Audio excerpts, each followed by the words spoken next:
Mesdames, Mesdemoiselles, Messieurs, amis de partout, je vous salue tous de la part de celui qui est, qui était et qui vient, le Tout-Puissant, de la part de Jésus-Christ, le témoin fidèle, le premier-né des morts et le prince des rois de la terre, à celui qui nous aime, qui nous a délivrés de nos péchés par son sang et qui a fait de nous un royaume et des sacrificateurs pour Dieu son Père.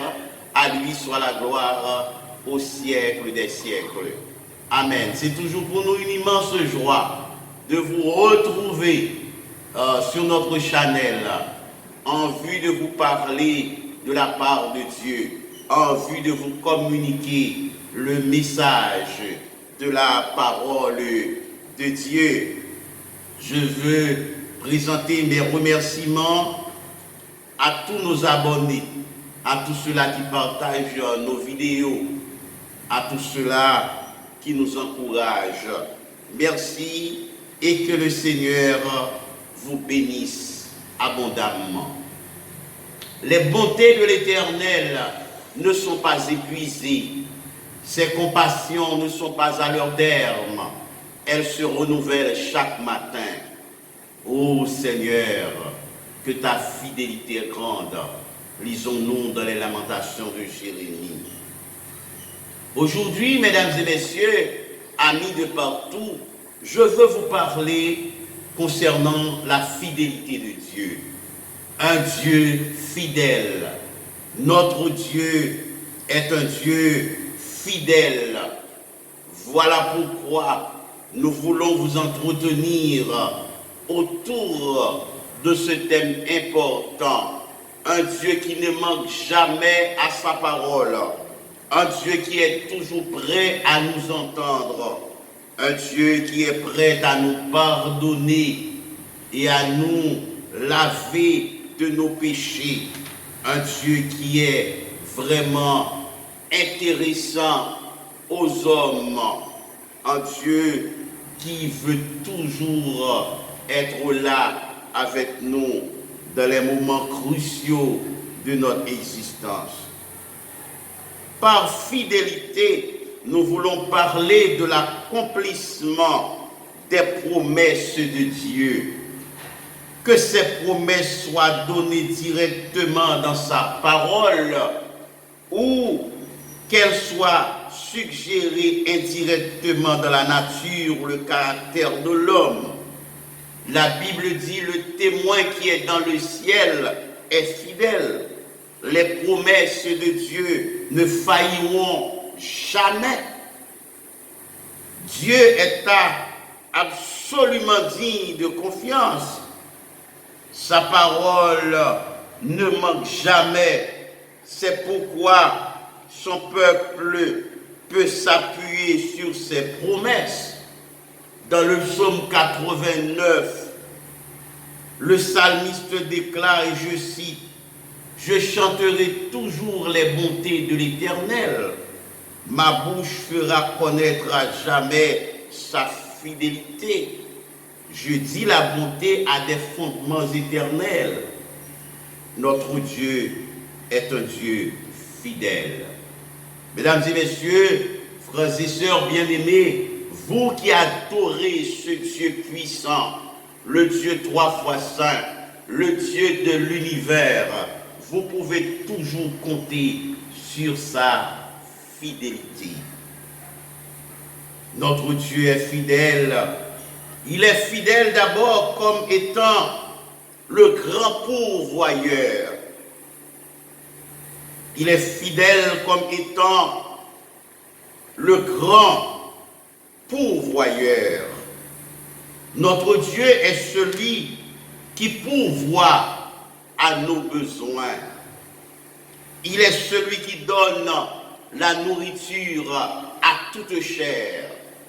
Dans les moments de disette, de souffrance, de misère, notre Dieu se révèle comme étant le grand pourvoyeur. Dans le psaume 104, nous comprenons la fidélité de Dieu en ces termes. Il a fait la lune pour marquer les temps. Le soleil sait quand il doit se coucher. Dieu amène les ténèbres et il est nuit. et tous les animaux des forêts sont en mouvement. Les lionceaux rugissent après la proie et demandent à Dieu leur nourriture. La Bible déclare que le Seigneur prend soin non seulement des hommes, il prend soin aussi des animaux. Notre Dieu est le grand pourvoyeur. Mesdames et messieurs, frères et sœurs bien-aimés, nous voyons notre Dieu comme quelqu'un qui prend soin de ses enfants. Dans les moments difficiles de notre existence, nous pouvons compter sur la fidélité de Dieu. Le grand patriarche Abraham a compris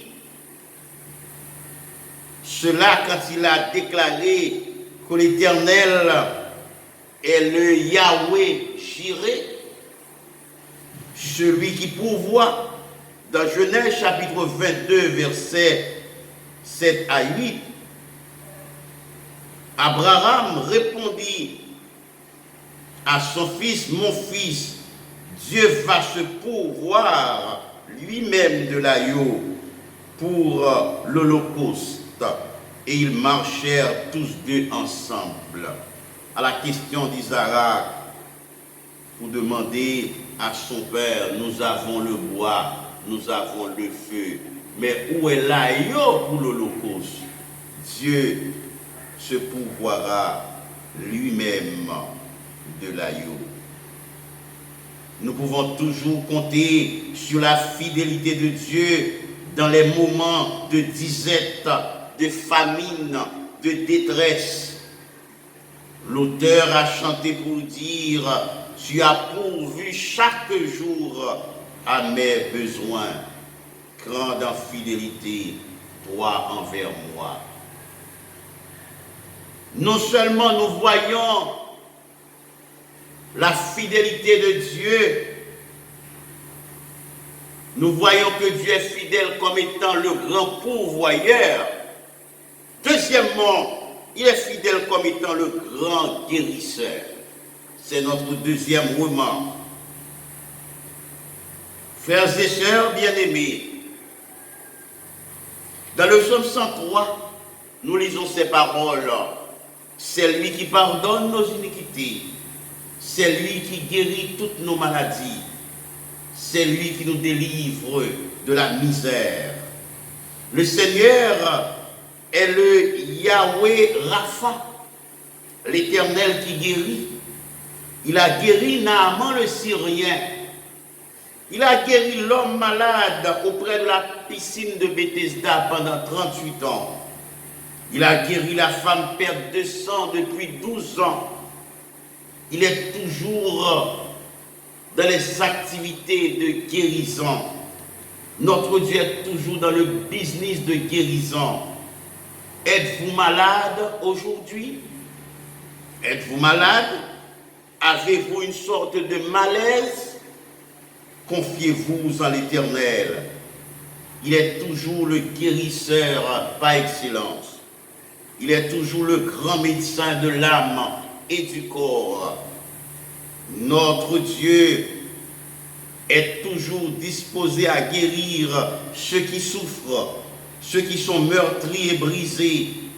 Quand la science médicale vous condamne, quand il n'y a plus d'espoir, Dieu peut toujours faire son intervention miraculeuse. Notre Dieu est fidèle comme étant le grand pourvoyeur.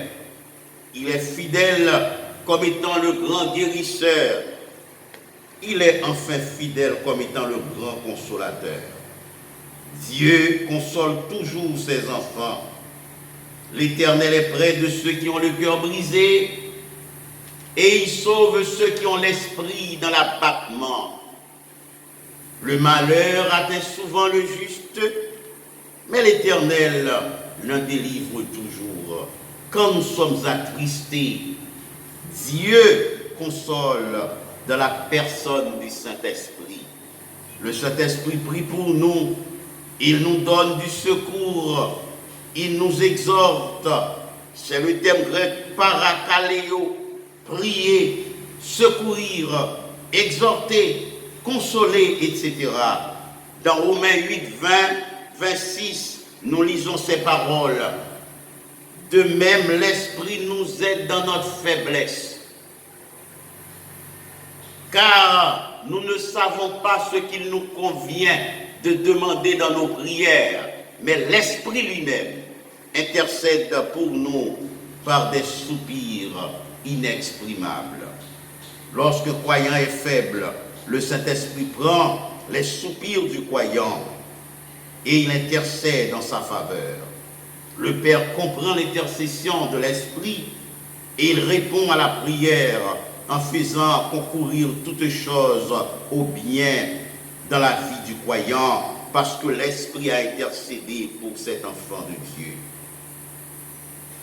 C'est le même mot concernant l'intercession qui est utilisé pour définir le ministère d'intercession de Christ.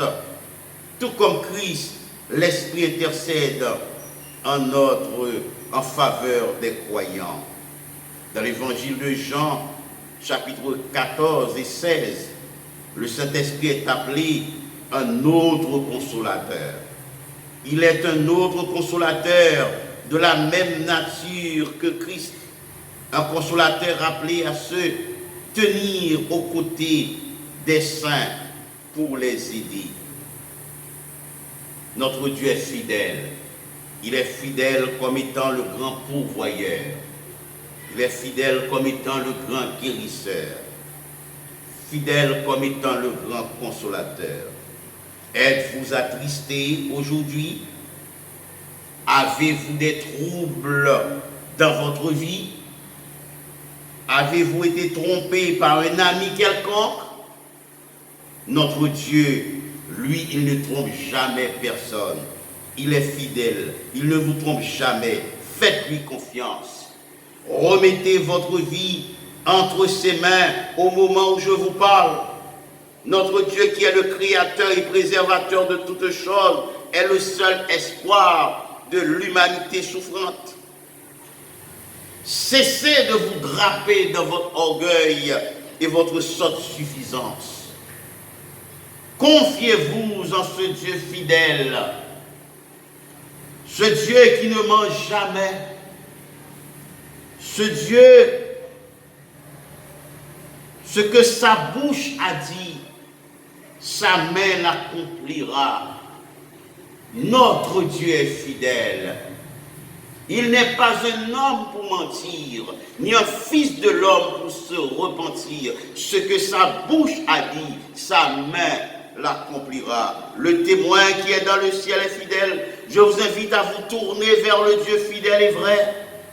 Il vous pardonnera. Il vous consolera. Il vous affermira et vous rendra inébranlable jusqu'au jour du dernier rendez-vous. Que le Seigneur vous soutienne. Et mesdames et messieurs, je vous invite une fois de plus à vous abonner à notre chaîne.